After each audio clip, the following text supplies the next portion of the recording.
Le grand JT de l'éducation vous est présenté par Microsoft.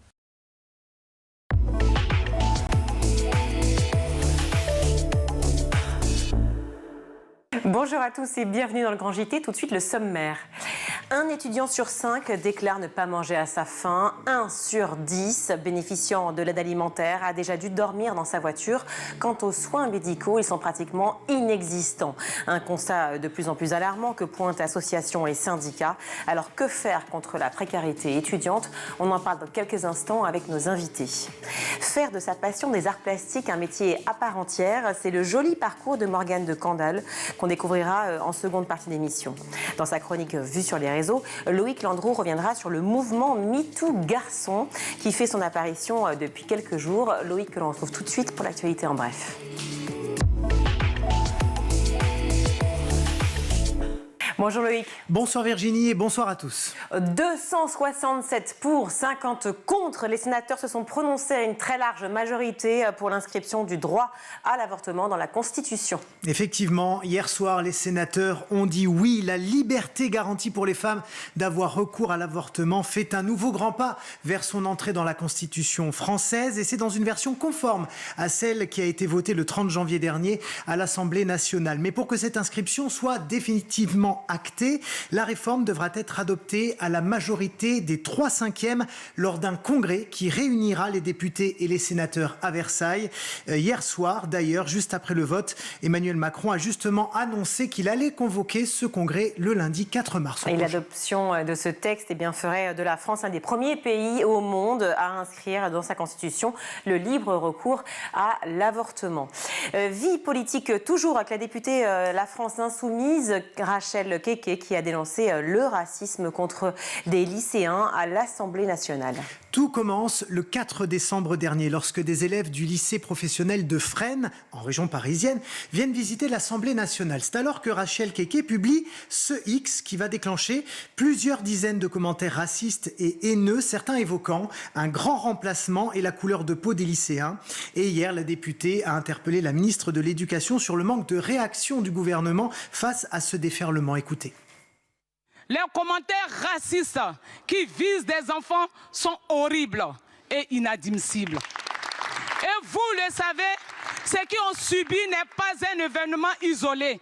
Le racisme est une réalité dans ce pays. Et il touche aussi les enfants. Parce que noirs, parce que arabes, parce que de banlieues. Les racistes ont voulu mettre en genoux les enfants de la République. Mon tweet, Madame la ministre de l'Éducation, a été vu plus de 4 millions de fois. Il ne vous a pas pu échapper. Et pourtant, rien. Silence. Aucun mot de soutien. Aucun mot de compassion. Et voici la réponse de Nicole Belloubet qui a d'abord rejoint et remercié l'indignation de Rachel Keke avant de préciser que des mesures avaient bel été bien prises. Contrairement, Madame la députée, toutefois, à ce qui a pu être dit, je voudrais souligner ici que Madame la rectrice de l'Académie de Créteil a immédiatement réagi dès qu'elle a eu connaissance de ces faits et elle a déposé une plainte auprès du procureur de la République par l'article 40. Évidemment, cette plainte suit aujourd'hui son cours. Je le redis ici, nous ne laisserons jamais prospérer de tels propos qui sont contraires à tout ce qu'est la République et nous apportons tout notre soutien aux élèves. Direction Nîmes maintenant, où des enseignants refusent de reprendre les cours. Ils craignent pour leur sécurité et celle de leurs élèves. Le quartier Chemin Bas d'Avignon est effectivement gangréné par la drogue et la violence. L'une de ces écoles est à l'arrêt depuis le 8 février dernier après une fusillade qui a eu lieu à quelques mètres de l'établissement nîmois. Romy est institutrice en CP pour nos confrères de RTL. Elle a accepté de revenir sur ces échanges de coups de feu au moment où elle revenait de sortie avec ses élèves. Alors les enfants ont compris parce qu'ils sont habitués. En fait, ils ont reconnu les coups de feu. Ils savaient que c'était de la Kalachnikov, ils savaient que c'était pas des pétards, ils savaient que c'était pas un feu d'artifice. Après le retour dans la classe, alors que nous étions confinés, nous ne pouvions pas aller aux toilettes puisque les toilettes sont à l'extérieur. Donc on a été obligés de faire uriner des enfants dans une poubelle, dans un couloir, pour que les choses se passent le moins mal possible en fait. C'était un vrai traumatisme, ils n'ont pas réussi malgré leur envie et on a été à deux doigts d'une catastrophe personnelle. J'ai peur d'aller travailler dans ce quartier, ça fait 2 fois que je vis des choses qui sont dramatiques, j'ai peur et en même temps je suis en colère et triste pour ces enfants, triste pour ces parents qui vivent des choses affreuses. Je ne pensais pas qu'on pouvait vivre ça en France en 2024. Et face à l'ampleur de ce problème récurrent depuis de nombreuses années dans ces quartiers de Nîmes, la ministre de l'Éducation, Nicole Belloubet, devrait se rendre sur place demain. Dans l'Ain maintenant, tout près de la frontière suisse, une maîtresse d'école maternelle est accusée de violence sur ses élèves. Violence physique, psychique, humiliation. Une enquête a été ouverte par le parquet de Bourg-en-Bresse après le signalement de plusieurs parents d'élèves de petite section. Ces enfants rentraient chez eux le soir en évoquant des claques, des coups au ventre et au visage ainsi que des faits de négligence. Nos confrères du Dauphiné Libéré rapportent que le maire de la commune avait saisi le procureur de la République déjà le 30 novembre dernier après avoir eu écho de brimades. Un inspecteur de l'éducation nationale s'est ensuite rendu sur place pour apaiser les tensions entre la direction de l'école, le personnel éducatif et les parents d'élèves. Et puis, en janvier dernier, une audition des employés municipaux a été menée pour faire la lumière sur les agissements de cette enseignante. Une enquête vient d'être ouverte pour violence sur mineur de 15 ans par personne en charge d'une mission de service public à l'occasion de l'exercice de ses fonctions dans un établissement d'éducation.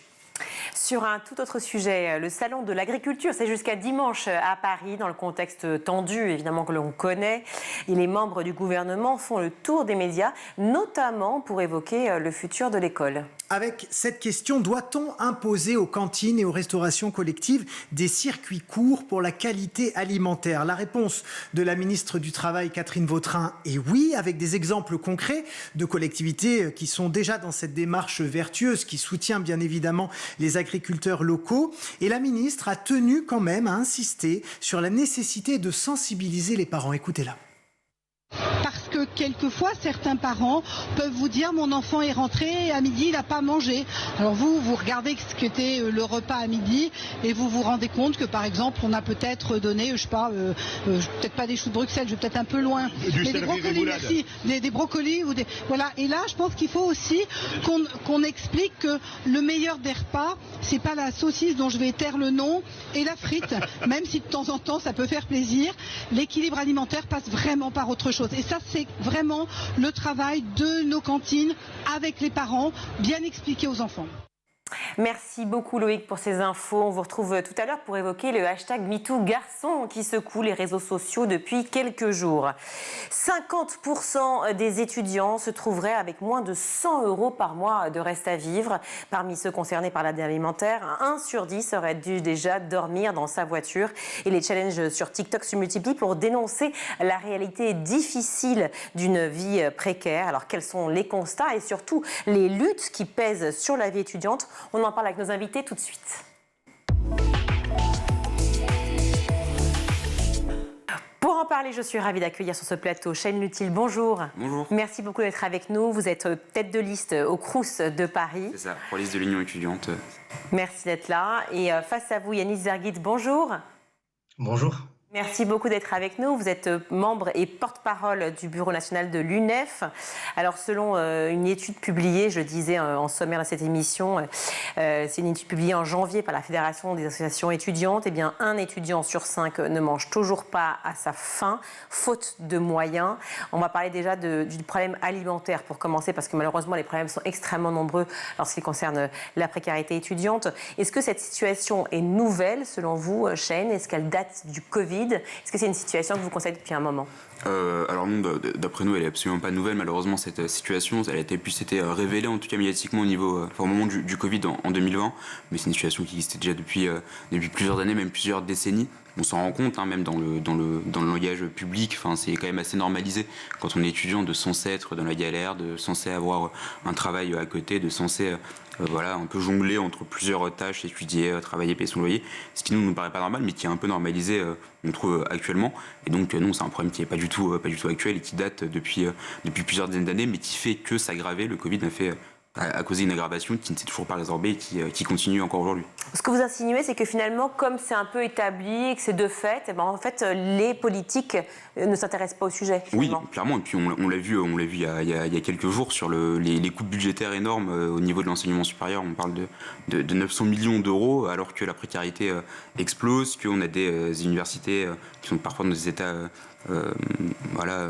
insalubres, hein, faut le dire assez clairement. Mais je pense notamment aux universités d'outre-mer qui sont complètement délaissées par les politiques publiques. Les universités, on n'a pas assez d'enseignants et d'enseignants titulaires. Bon, c'est assez clair que c'est pas du tout une priorité du moment pour les politiques pouvoir. Alors que pourtant, on a l'impression qu'au contraire, l'éducation est un vrai domaine de prédilection à la fois du président de la République et des différents ministres de l'éducation qui se sont succédés. Quel est votre avis, Yanis Zerguid, sur cette situation? Parce qu'on parle aussi beaucoup de l'inflation, évidemment, mais l'inflation, ça s'anticipe. Alors, est-ce que l'État a mis en place des aides qui sont suffisamment conséquentes à votre sens? Alors absolument pas. Déjà, en parlant du Covid, on a attendu plusieurs mois, si ce n'est presque un an, pour avoir une réaction de la part de l'État, sous la pression des syndicats étudiants, pour mettre en place des choses tout simplement pour aider les étudiants. On le voyait à l'époque du Covid, mais même avant, ça fait des dizaines d'années, je rejoins notamment le camarade, que les étudiants sont en situation de grande précarité alimentaire, qui ne se nourrissent pas à leur faim. Actuellement, c'est un étudiant sur deux qui saute au moins un repas par jour pour cause financière, pas parce qu'il ou elle n'a pas le temps, mais réellement parce qu'il ou elle pense que parce qu'ils n'ont pas les moyens, ils ne peuvent pas se nourrir convenablement chaque jour. Et lors de la crise Covid, on a attendu un certain temps avant d'avoir une réaction de l'État sous la pression des syndicats étudiants pour mettre en place, et c'était d'ailleurs une grande victoire de notre syndicat, l'Europe à 1 euro pour toutes et tous, sauf que généralement, et on le voit depuis le début des quinquennats Macron, le FCR et les étudiants ne sont pas du tout une priorité pour ce président, vu qu'il a supprimé d'ailleurs le repas à 1 euro pour tout le monde et voulait supprimer pour tous les étudiants. Et on a réussi à le maintenir à minima pour les étudiants boursiers, sauf qu'actuellement, c'est 23-24% des étudiants qui sont, pour pas vous donner la virgule près, qui sont boursiers, qui peuvent bénéficier du repas à 1 euro. Et donc, pratiquement 3/4 d'étudiants qui ne bénéficient pas de ce repas à 1 euro et qui sont obligés, en plus des étudiants qui sont boursiers, qui ont des parents qui ne sont pas très fortunés, de galérer pour pouvoir se nourrir. Et donc, nous, on le remarque dans un contexte d'actualité conjoncturelle qui est plus général, d'une augmentation, d'une inflation sur l'alimentation à 14,3%. En moyenne sur tous les produits alimentaires, ou encore d'une augmentation sur 2023 du coût de la vie à hauteur de 6,47%. On l'a remarqué au travers de notre enquête qu'on mène chaque année avec l'UNEF, qui s'appelle tout simplement le panier social, où on chiffre le coût de la vie étudiante, que ce soit sur le repas, le logement, les déplacements en fonction des villes partout en France, parce que c'est pas pareil de vivre à Paris, à Lille, à Limoges ou à Orléans.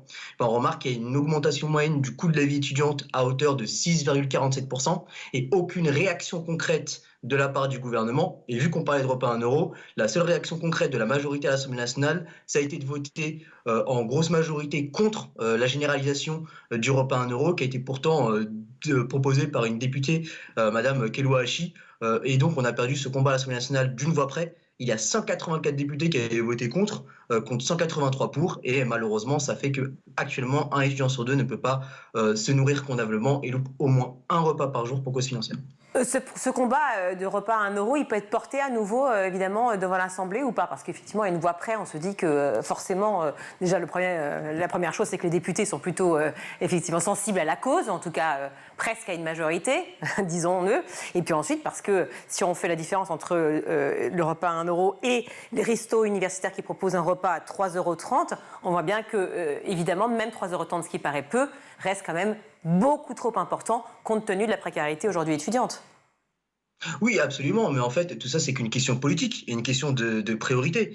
Lorsque, comme disait très bien Shane, on romantise la précarité étudiante, alors qu'il n'y a rien de romantique et de classe, à savoir que des personnes n'arrivent pas, en vue de leurs études, à se nourrir, à se loger, à vivre convenablement, malheureusement, on amène tout un discours, on normalise le fait que galérer lorsqu'on est étudiant, être pauvre, être précaire, c'est totalement normal. Et nous, on est totalement en désaccord, et c'est pour ça, justement, qu'on mène la bataille aussi bien sur le terrain, dans la rue, que dans les conseils jusqu'à l'Assemblée nationale pour faire en sorte de changer tout ça.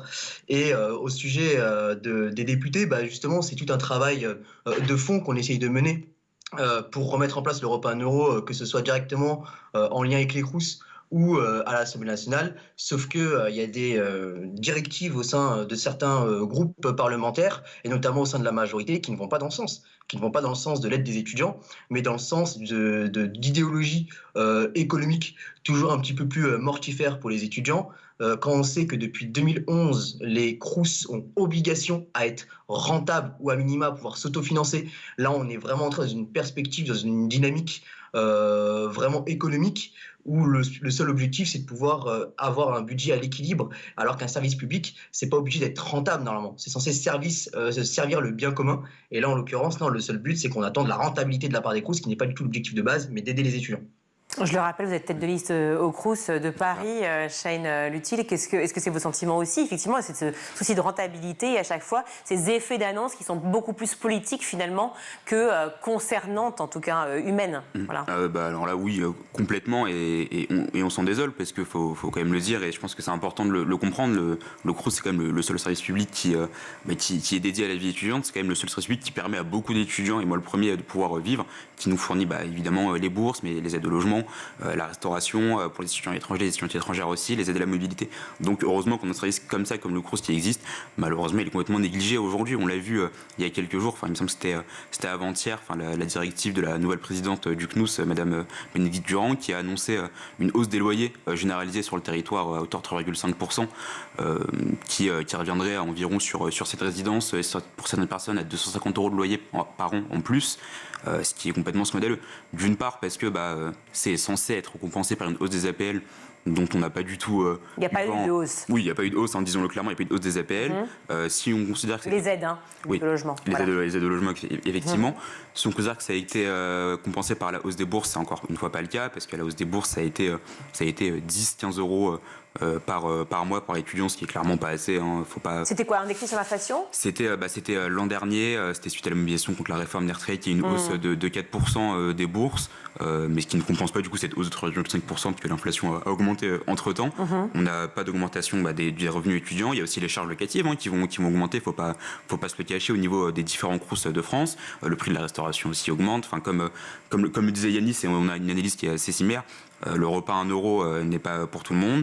On a des Crous, notamment à Paris. On est le Crous avec, on a quand même 400 000 étudiants sous le giron du Crous parisien. On n'a clairement il n'y a pas les moyens pour générer autant de repas et autant de restauration par jour. Et ça pousse vers des étudiants qui payent 5-6 €. Mais l'argumentation justement de ce repas à 1 € qui avait été instauré, si je ne me trompe pas, par Emmanuel Macron. Donc pourquoi un retour en arrière? C'est quoi l'idée? C'est de dire on n'a pas assez de budget pour pouvoir financer cela?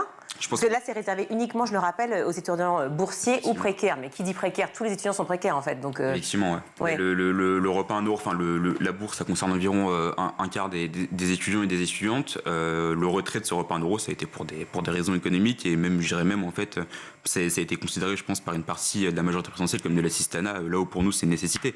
Et on l'a vu au moment du Covid, beaucoup de gens qui nous disent, et je le dis honnêtement, mais oui, mais il y a beaucoup d'étudiants et d'étudiantes qui n'ont pas besoin de ce repas, qui n'iraient pas le prendre s'ils ont bénéficié. Et c'est pas vrai. Pendant le Covid, on a vu une multiplication par 5 du nombre de repas à 1 € qui étaient pris par semaine. On est passé de 150 à 750 000 au niveau national. Donc c'est bien preuve qu'il y a beaucoup d'étudiants et d'étudiantes qui ne sont pas boursiers ou boursières et qui ont besoin de ce repas à 1 €. Pour nous, qui nous paraît nécessaire, c'est 90 millions € par an, le repas à 1 €. 90 millions € par an, ça peut paraître beaucoup, mais c'est rien. Il faut quand même rappeler que le SNU, c'est 2,3 milliards par an, que les coupes budgétaires, c'est 900 millions sur le budget de l'ESR. Donc c'est 10 ans de repas à 1 € qui a été coupé là par le ministre de l'économie. Donc c'est complètement politique, c'est complètement volontaire d'après nous cette suppression. Vous parliez effectivement des repas à 1 €, donc ça se passe dans le cadre effectivement d'un repas que l'on prend dans le cadre du Crous. Il y a aussi ce chiffre, 28% des étudiants boursiers estiment ne pas être en mesure de remplir leur assiette contre 16% des non-boursiers. 49% des étudiants dans leur globalité affirment ne pas avoir les moyens d'acheter des fruits et légumes frais de manière hebdomadaire. On n'est pas là pour faire du misérabilisme, soyons très clairs, mais pour être face à une réalité, quand aussi on prend juste la vie chez soi, on peut avoir envie aussi de dîner ou de déjeuner chez soi. Au Crous, vous proposez des tickets alimentaires pour acheter dans les commerces privés. Qu'en est-il? Est-ce que c'est quelque chose qui puisse... Alors, pour le coup, c'est pas, c'est pas vous? Pardon. Pas du tout notre liste. Ah, excusez-moi, je me suis trompée d'information. Nous, on est complètement contre cette mesure. Enfin, c'est donner des tickets pour aller acheter dans le privé des choses qui coûtent 5, 6, 7 euros. En fait, enfin, clairement, ça répond pas à la question. Parce que c'est toujours de l'argent qui doit être mis par les étudiants et les étudiantes. Nous, là, on estime que la nécessité, c'est un service public efficace qui répond à sa priorité de répondre à la question de la précarité étudiante. Donc c'est le retour du repas à 1 euro pour tout le monde. Et au-delà en fait du retour du repas à 1 euro, surtout assurer que ce repas est possible. Parce que sur des crous comme Paris, mais c'est aussi le cas à Créteil ou à Versailles, c'est en Ile-de-France où il y a plus de tensions sur la restauration. Il n'y a pas les moyens mis par l'État pour assurer un service de restauration qui puisse permettre à chacun et à chacune de manger le midi en crous. C'est pas le cas. Il y a une volonté évidemment de la part des crous, notamment au niveau du crous de Paris, de faire des efforts et de mettre les moyens qui sont mobilisables sur ces questions-là, mais quand l'État ne suit pas, il faut faire avec le peu de moyens qui est alloué à ces questions-là et évidemment c'est pas assez. On parle de la situation effectivement à la fois alimentaire, du logement, bien sûr pour ces jeunes et du transport. Yanis Zerguit, quand par exemple Jacques Attali propose un revenu étudiant, est-ce que vous êtes pour? Quelle est votre réaction? Nous, à l'UNEF, vous savez, c'est bien connu, ça fait 30 ans qu'on se mobilise pour mettre en place une allocation d'autonomie. Tout simplement parce qu'on considère depuis 1946 tout simplement que l'étudiant est un travailleur intellectuel, que lorsqu'on étudie, qu'on a entre 20 et 35 heures de cours en fonction de si on est étudiant dans une université, dans un IUT, parce qu'on parle souvent des universités, mais aussi les IUT, les classes préparatoires aux grandes écoles et les écoles en général. Lorsqu'on est étudiant et qu'on a 20 à 35 heures de cours, on n'a pas le temps forcément de cumuler un emploi en parallèle, si ce n'est mettre en péril ses études. Et on voit très bien la première cause d'échec aujourd'hui chez les étudiants, c'est le fait d'avoir un emploi cumulé pour pouvoir payer son loyer et sa bouffe. Nous, c'est pour ça que depuis plus de 30 ans, on demande une allocation d'autonomie, donc absolument un salaire étudiant, un revenu universel étudiant pour toutes et tous au niveau du seuil de pauvreté. Et pour permettre, c'est un peu moins de 1 200 euros, pour permettre à tous les étudiants de pouvoir de subvenir à leurs besoins. Ce n'est pas non plus, évidemment, les grands soirs où on va permettre d'avoir à tous les étudiants 3 000 euros, et ce n'est pas non plus faire en sorte que les étudiants finissent avec 500 euros par mois, qu'on voit qui tout simplement n'arrivent pas à se nourrir ou n'arrivent pas à se loger. Notre objectif, c'est que tous les étudiants puissent étudier dans les bonnes conditions en ayant le ventre plein et un toit sur la tête, ce qui n'est malheureusement pas le cas pour tout le monde. Cette allocation d'autonomie, pour la chiffrer et pour la financer, c'est extrêmement simple. En fait, ce serait d'ouvrir une branche au niveau de la sécurité sociale. Et là, il y aurait des manières de la financer grâce aux cotisations sociales. Parce que soit on crée un nouvel impôt, ce qui n'est clairement pas l'objectif, soit on la finance au travers des cotisations sociales en ouvrant une branche de la sécurité sociale. Et au fur et à mesure des années... Excusez-moi, pour comprendre, avec qui vous discutez de ce revenu justement universel étudiant? Parce que là, vous parlez de la sécurité sociale, je veux dire, il y a plusieurs branches. On a à la fois que le ministre de l'économie sur les questions de budget qui est sapé de 900 millions, à la fois on est avec le ministère de l'éducation et à la fois là, pour le coup, avec le ministère de la santé. Quels sont vos interlocuteurs? Alors, nous, nos interlocuteurs principaux, là, actuellement, en plus des chercheurs avec qui on travaille, ce sont des députés. Il y a peu... On a commencé à travailler avec le groupe Europe Écologie Les Verts pour faire passer une loi au sujet de l'allocation d'autonomie pour tout simplement faire en sorte de faire passer cette idée, cette proposition et son financement directement au niveau de l'Assemblée nationale. Et nous, dans tous les cas, on discute avec tous les partenaires du gouvernement qui sont favorables à cette proposition, pour la simple et bonne raison que l'objectif, c'est pas tant de favoriser X ou Y partenaires, mais de trouver un moyen de mettre en place cette allocation de l'autonomie pour éviter que des étudiants finissent avec le ventre vide ou à la rue. C'est aussi simple que ça. Et tout ça, on le publie encore une fois depuis des années sur notre site. On publie des rapports, on publie le panier social chaque année, mais malheureusement, ça n'arrive pas à faire changer ça n'est pas à enlever les œillères du gouvernement qui a toujours un seul objectif, encore une fois, c'est de précariser toujours plus les étudiants. Et plutôt que de mettre en place l'allocation d'autonomie, nous, ce qu'on a vu, et Taylor Shea nous disait très bien, c'est une coupe du budget à hauteur de 904 millions d'euros pour le SR. Sur 26,6 milliards qui étaient prévus pour les SR, c'est 904 millions en moins, dont 117 millions spécialement pour les aides de la vie étudiante directe. Et nous, on considère que, alors qu'on avait justement gagné une partie de ces financements notamment pendant la réforme des retraites à hauteur de 500 millions d'euros, on n'a jamais vu la couleur de ces 500 millions. Au contraire, on nous enlève 904 millions sur le budget ce qui était prévu pour les SR de la part du gouvernement. Et en fait, c'est toujours cette perspective, non pas d'apporter des solutions, qu'elles soient nouvelles, qu'on en parle depuis quelques années, ou depuis 30 ans comme l'allocation d'autonomie, mais toujours dans cette perspective d'appauvrir les populations les plus faibles, d'appauvrir les potentiels retraités, d'appauvrir les travailleurs, d'appauvrir actuellement les étudiants. Est-ce que c'est pour vous une façon de pousser davantage les étudiants à travailler dans le monde du travail de plus en plus tôt et finalement à complètement arrêter les études ? À mon sens, il y a deux raisons. Déjà, absolument. C'est d'une part remettre une sélection sociale indirecte au sein de nos universités, de nos écoles, de nos classes préparatoires aux grandes écoles ou encore dans les IUT, surtout pour une population qui est très impactée directement, socialement parlant, par la précarité au sein des IUT.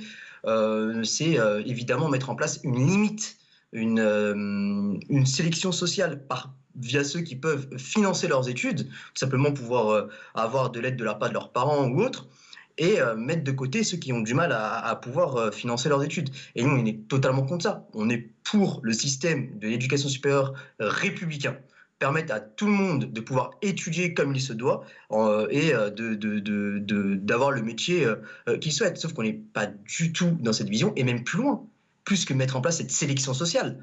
Moi, je considère aussi que le gouvernement Macron à l'UNEF, tout simplement, le gouvernement Macron se fiche royalement des étudiants.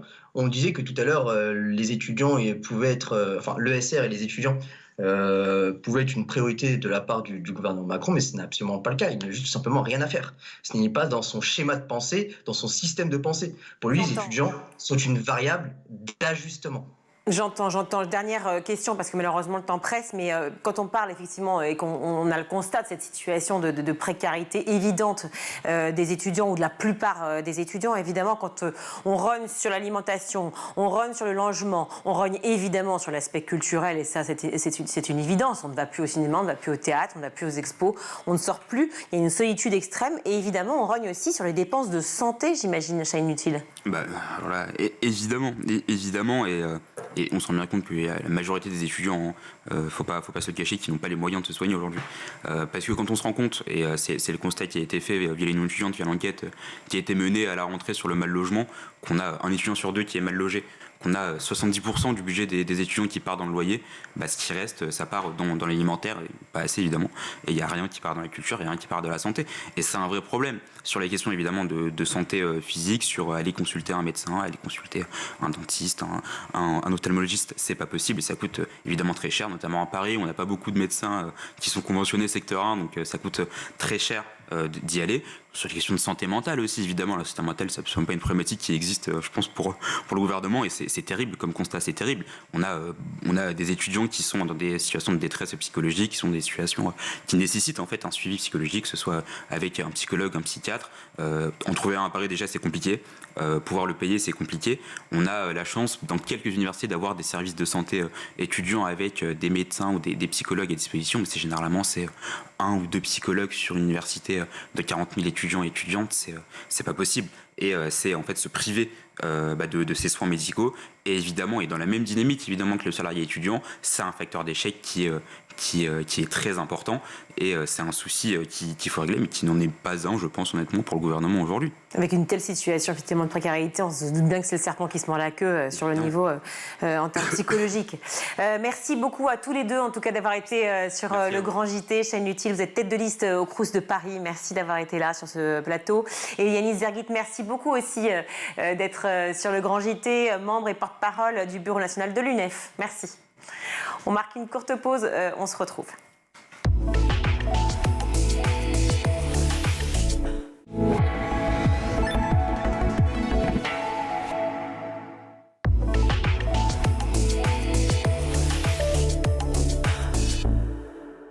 De retour dans le Grand JT, je suis ravie d'accueillir Morgane de Candolle. Bonjour. Bonjour. Merci d'être avec nous, Morgane. Vous êtes professeure d'art plastique. C'est ça. Alors, Morgane, vous allez nous raconter votre parcours, parce que vous avez un parcours assez saisissant. On est nombreux à en avoir un, certes, mais pas aussi intéressant quand même, parce que votre amour, si je puis dire, votre désir de devenir artiste, en tout cas, et votre passion pour les arts plastiques, est né dans un village qui n'est pas anodin, à Giverny.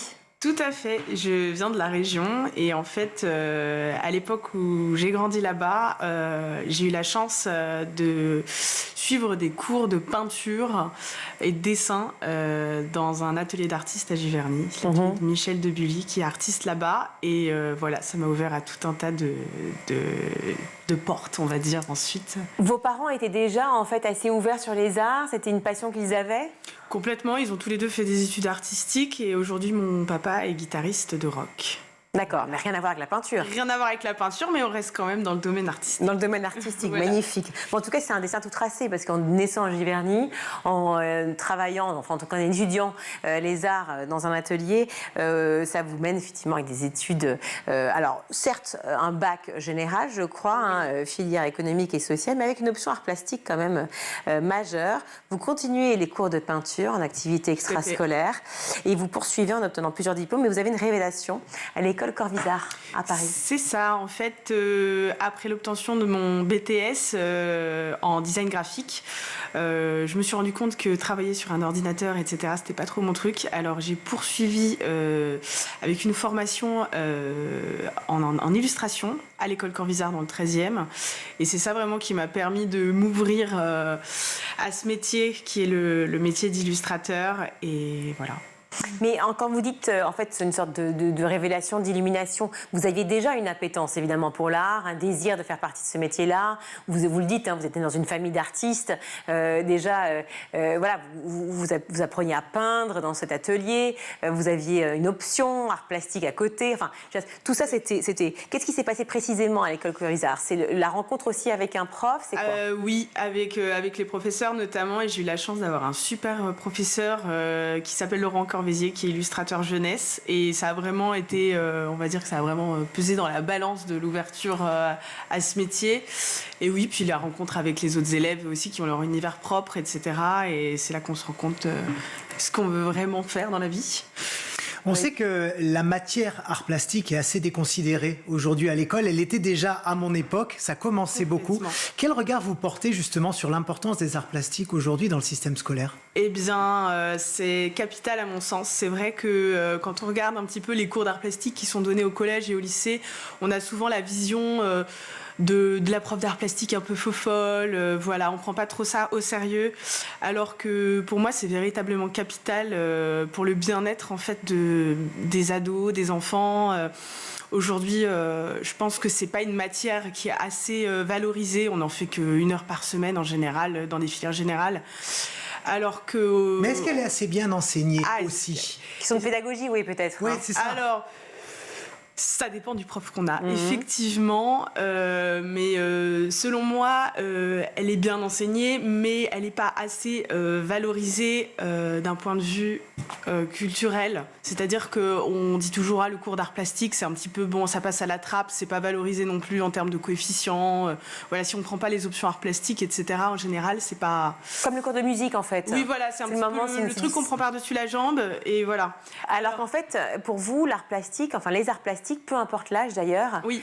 Qu'est-ce que ça a fait comme effet bénéfique pour les enfants ? Alors, concernant les enfants, pour moi, l'effet principal, c'est justement de les guider pour garder cette spontanéité qu'ils ont en tant qu'enfants. Parce que beaucoup d'artistes, justement, cherchent à rester à garder cette spontanéité dans leur expression. Donc pour moi, quand on est enfant, c'est important de cultiver sa spontanéité. Oui, parce que Morgane, je l'ai vu à l'œuvre, effectivement, avec des enfants, puisque vous donnez aussi des cours à des enfants, des cours particuliers, collectifs. Donc, vous diversifiez pas mal dans votre enseignement. Et c'est vrai que ce qui est assez génial, c'est qu'en fait, vous proposez aux enfants, finalement, ce qu'ils ont envie de faire, en fonction de l'humeur du moment, en fonction de l'humeur du jour. Vous les orientez intelligemment, discrètement, mais vous les laissez s'exprimer. C'est ça. En fait... Au début, quand j'ai commencé à donner des cours, j'avais tendance à vouloir proposer des cours un petit peu tout préparés. On va découvrir tel artiste, on va faire comme ci ou comme ça, on va dire en imposant un petit peu des supports ou des médiums. Et je me suis rendu compte qu'un enfant, en fait, quand on arrive, en fonction de l'humeur, en fonction de comment il se sent ou de comment il a vécu sa journée, il a peut-être pas forcément envie qu'on lui force à faire quelque chose, mais au contraire... qu'on lui propose plusieurs choses. Donc moi j'arrive toujours un petit peu avec mon petit atelier itinérant et on déballe un petit peu tout sur la table et on voit qu'est-ce qu'on peut aborder aujourd'hui. Alors évidemment en étant toujours dans des choses nouvelles. Mais voilà, c'est hyper important de ne pas forcer les enfants pour les aider vraiment à garder cette spontanéité et qu'ils ne prennent pas ça justement comme une obligation, alors qu'au contraire, c'est tout ce qu'on veut, c'est que ce soit la liberté, un plaisir, etc. Voilà. L'éveil aux sensations, évidemment, aux formes et aux couleurs aussi, ce sont les premières choses que vous recherchez chez les enfants? Ah oui, complètement. Pour moi, ça constitue, on va dire, c'est capital pour les enfants puisque ça leur permet en fait de cultiver leur culture visuelle dès le plus jeune âge parce que c'est vraiment ensuite des choses qui vont rester en eux toute leur vie. Et comme on le sait, l'apprentissage dès le plus jeune âge permet par la suite de vraiment garder ça en soi à l'âge adulte de manière ancrée, plus que quand on le découvre après. On peut leur parler de Picasso, de Gunchill, de Van Gogh, de Monet, peu importe, et recréer des choses avec eux, même s'ils ont 3-4 ans. Exactement, et puis on se rend compte justement, on est souvent très surpris de savoir que les enfants parfois connaissent ces références, parce que c'est, voilà, et ensuite de voir ce qu'ils sont capables d'en faire, et c'est assez merveilleux de les voir réinterpréter les œuvres des grands artistes et de les faire à leur manière. Il y a aussi un gros bénéfice des arts plastiques, c'est sur les enfants TDAH qui sont hyperactifs. Ça leur permet de se concentrer sur quelque chose, de créer et de les canaliser. Vous voyez ça aussi chez les enfants que vous accompagnez? Ce bénéfice pour des enfants qui ont des troubles neurologiques mineurs, évidemment? Alors, mineurs ou même majeurs, puisque j'ai eu l'occasion d'accompagner des élèves en situation de handicap. Donc, je me suis occupée d'enfants qui avaient un trouble du spectre autistique, mais aussi des enfants qui ont le trouble TDAH. Et en fait, dans chaque trouble, on trouve une manière de communiquer et d'adapter le médium artistique pour que l'enfant puisse s'ouvrir. Donc, par exemple, avec un enfant TDAH, on va peut-être arriver à canaliser ses émotions dans quelque chose qui va vraiment l'ancrer dans l'instant présent. Par exemple, je sais pas, avec de l'argile ou des choses comme ça.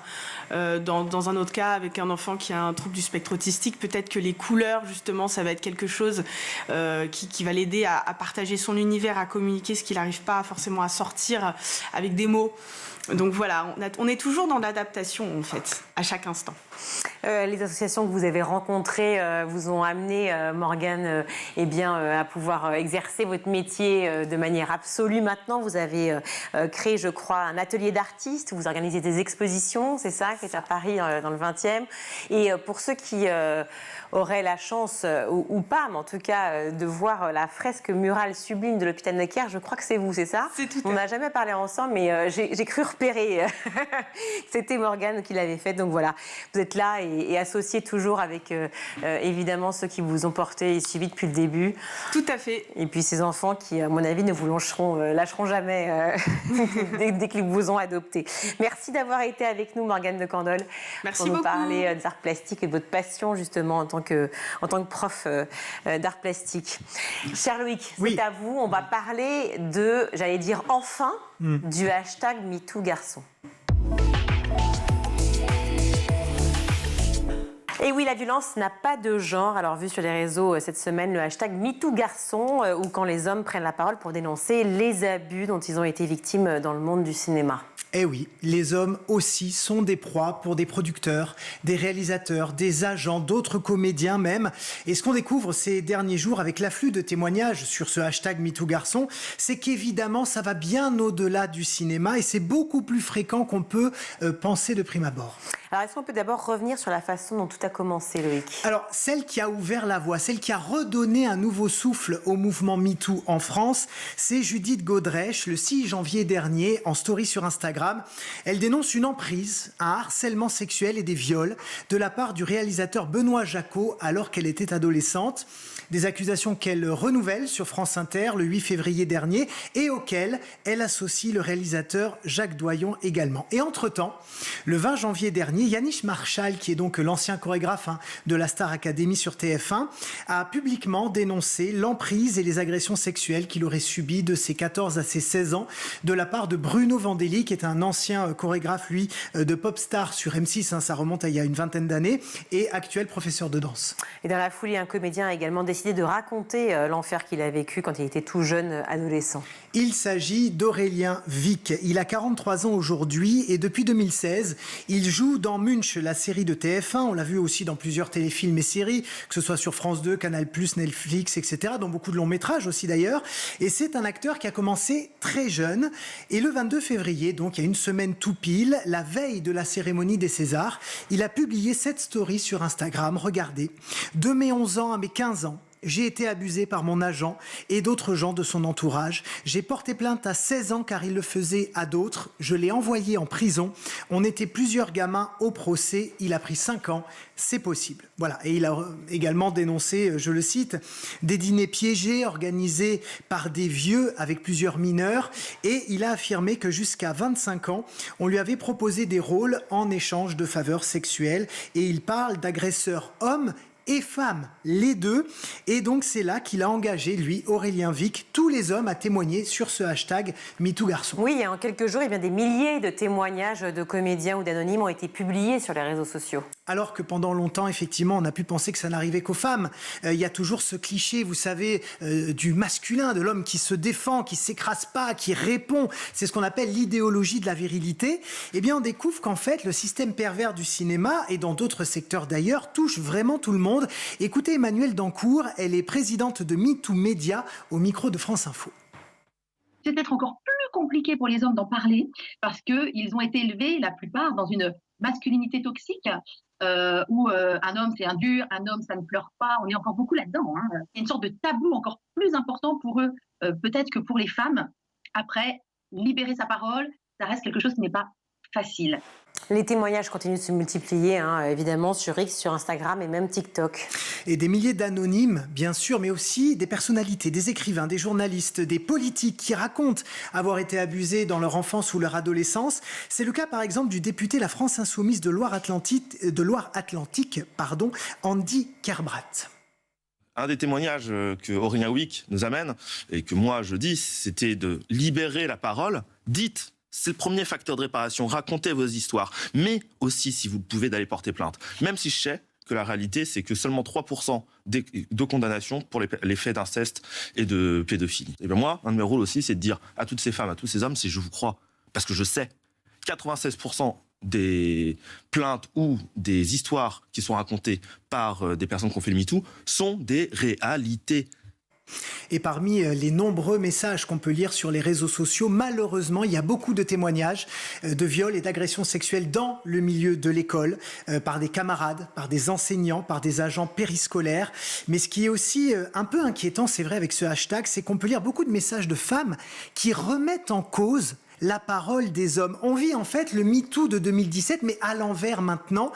Comme quoi, sur ces sujets-là, il y a encore beaucoup de travail à faire pour écouter, comprendre, croire les victimes, peu importe finalement le genre et l'orientation sexuelle. Et à savoir, pour finir, que ce matin, Judith Godrèche a été auditionnée par le Sénat et elle a demandé l'ouverture d'une commission d'enquête sur les violences sexistes et sexuelles dans le milieu du cinéma. Merci beaucoup, merci pour cette chronique Loïc. On va retrouver Malika Ménard dans Souvenir d'écolier. Cette semaine, son invitée est la chanteuse et musicienne Maëva Fischer. Maëva, il y a quelques années, tu décides d'ouvrir un compte Instagram pour partager tes compositions. Oui. Tu le fais suite au décès de ta maman, je crois. Ouais. Parce que tu as un déclic à ce moment-là qu'il faut vivre ta vie encore plus intensément et plus pleinement. Ouais, j'ai perdu ma mère en 2019. Donc ça n'a pas été, ça s'est pas fait tout de suite. J'ai eu une vraie période de down où j'étais perdue. Il fallait que je tienne. Il y avait mes enfants, il y avait mon métier, il y avait ma famille. Et très rapidement, je me suis remise à la musique que j'avais mise de côté. En fait, depuis, j'ai toujours fait de la musique, mais j'avais mis ça vraiment de côté pendant toutes mes études de médecine. En fait, j'ai fait mes études, je suis devenue médecin, j'ai été maman, j'ai été très occupée. À ce moment-là, je me suis dit, bon, j'ai besoin de temps pour moi, je vais faire de la musique. Ça m'a fait beaucoup de bien. Je me suis dit, puisque ça me fait du bien, je vais reprendre des cours de chant, je vais reprendre des cours de piano. Et Et puis en parallèle, j'écrivais tous les soirs et ça me faisait du bien. C'était un exutoire en fait.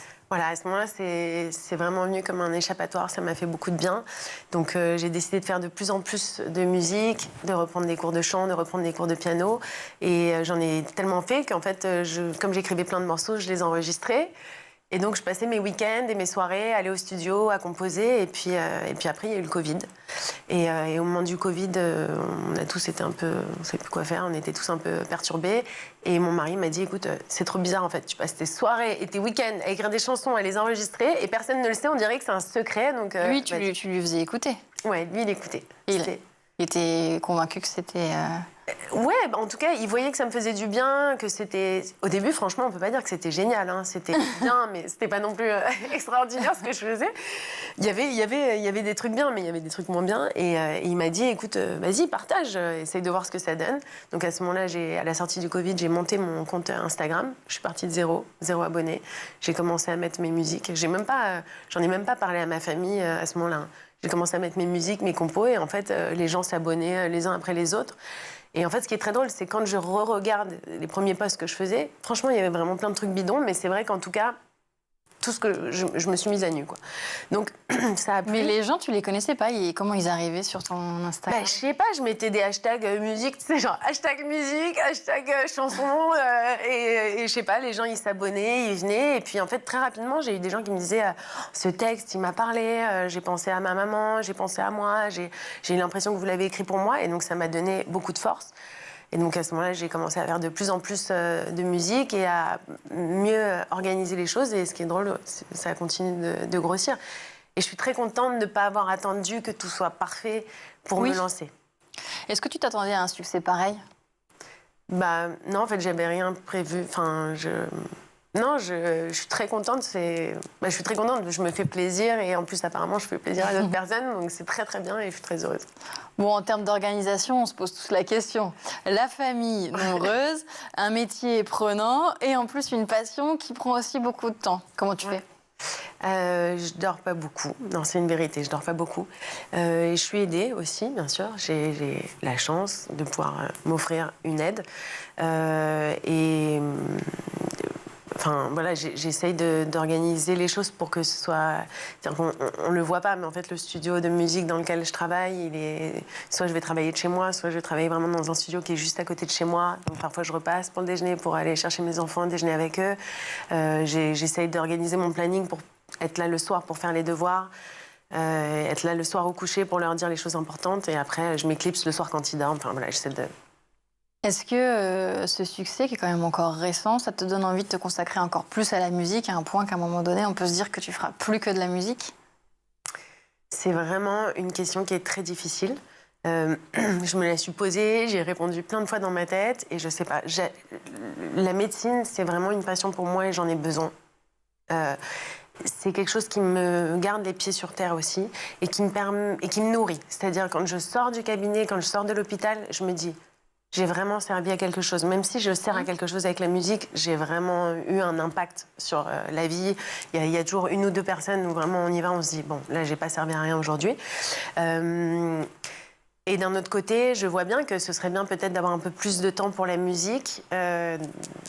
Donc Pour l'instant, la décision n'est pas prise et le schéma actuel te convient finalement. Oui, c'est vraiment... Tout est une question d'équilibre et aujourd'hui, cet équilibre-là me plaît. Et tu disais, ton 3e album, c'est en préparation? Oui, je vais préparer mon EP là, pour la fin de l'année. Fin de l'année. Je n'en sortirai rien. Mais comme j'ai écrit beaucoup, il va falloir faire du tri. J'ai pas de soucis, il y aura quelque chose. Il faudra plutôt faire du tri, ouais. C'est déjà la fin de ce numéro. On se retrouve demain, toujours en compagnie de Maëva Fischer. À demain. Tout de suite, c'est le meilleur de School TV avec le Zap.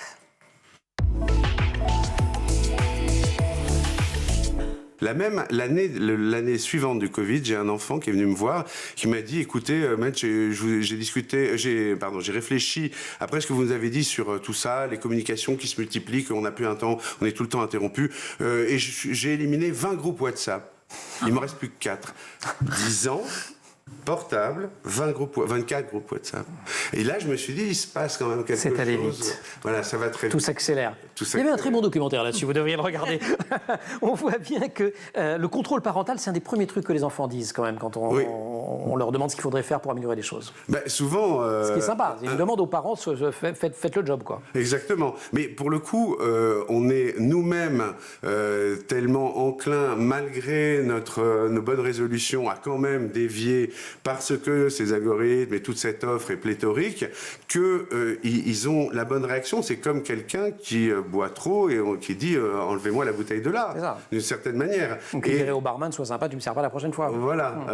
Et donc, ils en sont conscients, ils le demandent effectivement. Il y a un enfant, c'est assez dur d'ailleurs, qui dit mais moi, mes parents, ils s'en fichent complètement.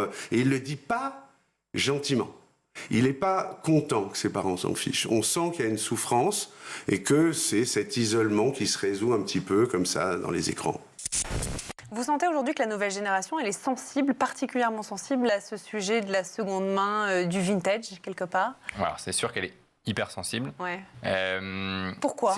Alors, c'est un peu plus nuancé que ça. Enfin, en fait, on parle beaucoup d'une génération très contrastée et on va dire, cette génération, elle est fan de seconde main, elle va interpeller le président, des députés, etc. sur des questions environnementales, elle va être militante sur plein d'aspects, et en même temps, elle est sur TikTok, elle achète du Shein, et ça va être, et on va avoir des jeunes filles de 16 ans qui se filment avec leur dernier haul, et voilà. Mais en fait, c'est pas les mêmes personnes. Et je pense qu'il y a beaucoup de contrastes et de nuances à venir amener là-dedans. Ce qu'on voit, c'est qu'il y a clairement une frange de la population et dans les jeunes qui sont très militants et qui tirent vraiment ce marché de la seconde main. Déjà parce que y a une quête d'originalité, on veut affirmer sa personnalité. Les vêtements, c'est une composante assez importante là-dedans. Et donc on a aussi du temps et pas beaucoup d'argent. Donc en fait, tout ça s'y prête bien. On va venir fouiller, on va venir se créer son propre style avec des pièces uniques. Et en plus, on va les payer 2 à 4 fois moins cher. Donc en fait, tout ça, ça coche les cases de la seconde main. Et donc on a une génération qui s'y retrouve bien. Et ce que je trouve aussi super positif, c'est qu'on voit, nous, des femmes plus âgées venir chez nous en disant « c'est mes enfants ». Qui m'ont fait réfléchir, qui m'ont fait réfléchir sur ma pratique, donc ma consommation de vêtements et aussi la quantité de vêtements dans mon placard que je ne porte pas. Et donc on se retrouve à mettre un pied dedans, soit par la vente, soit par l'achat. Et du coup, ça permet de sensibiliser par les plus jeunes, les générations plus âgées. Comment ça va, mon Arthur? Tu vas bien? Bien. Merci d'être là. De rien. Comment se passent les vacances? Bien. On en profite pour golfer? Oui. Le golf, c'est ta passion? Oui. Depuis combien de temps? Tout petit. Depuis que je suis né? Oui. Quels sont tes premiers souvenirs, justement, quand on parle de golf, et comment tu as découvert le golf? Bah... Est-ce que ce serait pas à cause de ton papa qui est juste à côté, Benjamin? En voyant mon père golfer. Benjamin? Oui. Enchanté. Enchanté. Merci d'avoir accepté notre invitation. Avec plaisir. Benjamin Aubac, donc l'heureux papa d'Arthur. Ça a commencé comment, cette histoire? Il vous suivait sur les fairways, sur les greens, et à un moment, il a tapé plus fort que le papa? C'est quoi l'histoire? Alors, il tape pas plus fort que moi, mais il commence à me battre. Il commence à me battre. Non, ça a commencé... sa maman est hôtesse de l'air, donc pour pouvoir... participer à ma passion, pour pouvoir aller golfer. En fait, j'étais obligé de le prendre avec moi dans la poussette. Donc, j'avais la poussette, les clubs de golf. Et du coup, c'était votre caddie? C'était un peu ça, c'était un peu ça. Et donc, tout petit, il savait à peine marcher. Il était avec moi déjà sur les parcours. Il a joué quand, pour la première fois, du coup? Vous arrivez à vous souvenir, du coup? Alors, il a commencé à taper dans la balle dès qu'il a su marcher. Wow. Donc, il a marché à quel âge, quoi? À 9 mois? Il a marché à peu près vers 8-9 mois et il commençait à marcher et il savait faire un swing de golf. C'était impressionnant, il savait faire un swing de golf et depuis, en fait... on le voit à l'image, là. Voilà, très demandeur, très demandeur et il passe... Boum. Alors, j'ai pas le son, mais on voit que ça rigole pas. Je devine l'impact en voyant l'image. Arthur, quels sentiments te procure le golf? Tu penses à quoi quand tu joues au golf et en quoi c'est amusant? Qu'est-ce que tu aimes bien dans cette discipline? J'aime bien m'entraîner parce que je veux devenir pro de golf. D'accord. Les limites d'âge, en revanche, ça semble complètement vain. On vient de le citer pour l'accès aux réseaux sociaux, mais un de vos élèves joue même à GTA, en sachant que c'est... Et il sait très bien que ça lui est parfaitement interdit. GTA? Grand Theft Auto. C'est un truc assez violent, d'accord, pour dire les choses. Plus que violent, Génération Y. Complètement délirant. Alors moi j'ai joué à GTA le premier. J'ai joué à GTA. L'heure des aveux. 30 et quelques années. C'est pareil. Voilà. Et en fait, aujourd'hui, il y a plus de la moitié, mais je vous assure que c'est vraiment vérifié année après année, plus de la moitié des garçons de ma classe qui jouent ou ont joué à GTA. Une fois, j'étais lors d'une sortie, les mamans me disent « mais non, ils jouent pas ». Et parce que je leur explique, scène de viol d'un homme qui viole une femme dans une cuisine, elle se retourne, tu me donnes ma dose maintenant que tu m'as violée, et le mari arrive, il lui dit « t'es pas content, toi il le frappe, il le finit au talon au sol et une mare de sang ». Ça, c'est vraiment les images de GTA. Et c'est monnaie courante. Je parle pas du striptease, de ce que... Bon, les enfants, à partir de 8 ans maintenant, ils sont confrontés chez un tel, quand c'est pas chez eux, à de telles images. C'est une question réellement très importante parce que c'est, comme le dit Sabine Duflot, c'est comme cette violence, elle rentre par réfraction dans le cerveau de l'enfant. C'est trop tôt. Selon l'Institut français de la mode, en 2019, il y avait quand même 40% des Français qui ont acheté un article de seconde main, alors que ce chiffre était de 30% en 2018, donc en constante augmentation. Selon vous, c'est la faute à l'inflation, à la précarité étudiante chez les jeunes, dont on parle beaucoup dernièrement et qui semble aussi prendre un peu d'ampleur ? Ça, c'est compliqué de savoir, mais moi j'ai l'impression qu'il y a un peu des deux. Quand je dis un peu des deux, ça veut dire un peu du contexte économique actuel. Donc ça, c'est pas très réjouissant. Inflation, précarité, etc. Enfin, on pourrait parler de sobriété, mais en fait, la vérité, c'est que c'est plus subi qu'autre chose. Donc ça serait plutôt du l'ordre de la pauvreté que de la sobriété. C'est positif que en fait, la conséquence de ça, ce soit des gens qui se tournent vers des modes de consommation plus respectueux de l'homme et de l'environnement, mais les raisons qui les ont amenés à faire ça sont détestables selon moi.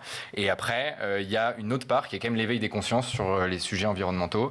Et ça, on voit qu'il y a des choses qui se passent. Il y a des choses qui se passent, notamment quand on est dans un écosystème de start-up impact, comme on nous qualifie chez Hommage.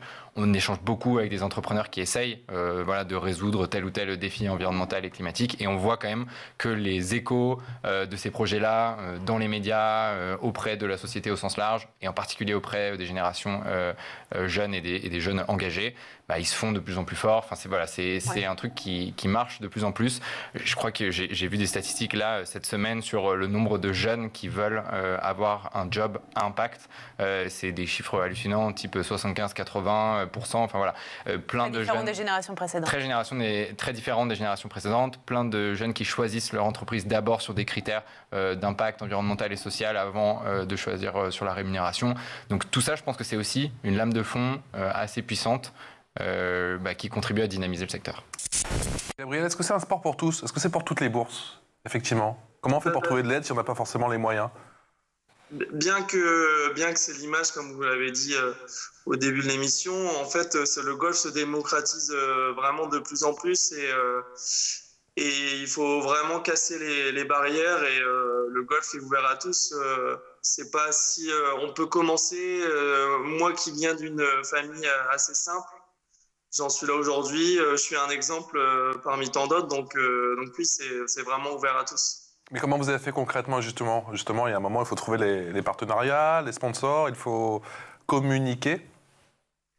Oui, c'est ça. Là, c'est d'ailleurs, j'ai oublié dans la journée type, ça fait partie aussi de mon quotidien, de démarcher à droite à gauche. J'avoue que c'est pas la partie la plus simple à gérer pour moi, parce que c'est énormément de frais, une saison golfique, quand on voit tous les voyages, les inscriptions, le coaching, la diététique. Donc c'est en démarchant, en faisant des rencontres. Il faut un petit peu de chance aussi de rencontrer les bonnes personnes au bon moment. Et donc voilà, j'y travaille. C'est pas encore simple maintenant, mais j'essaye d'avancer comme il faut. C'est la fin de ce grand JT. Merci à vous tous de nous suivre sur le schooltv.com, bien sûr, 124 sur Bouygues, 247 sur Free et 217 sur les box Orange. Merci beaucoup Loïc. Avec un grand plaisir. Pour à la fois les infos et cette chronique sur le MeToo garçon. Informez-vous parce que ça devient fort intéressant et surtout... Ça. Oui, la parole se libère enfin partout. Se libère. Ouais. À la réalisation, Xavier Sanchez, au son Thibaut Goury-Lafont, au maquillage Laure Audemont, et merci beaucoup à Emma Ferré et Laura Girard à la rédaction. Très belle soirée. Ciao.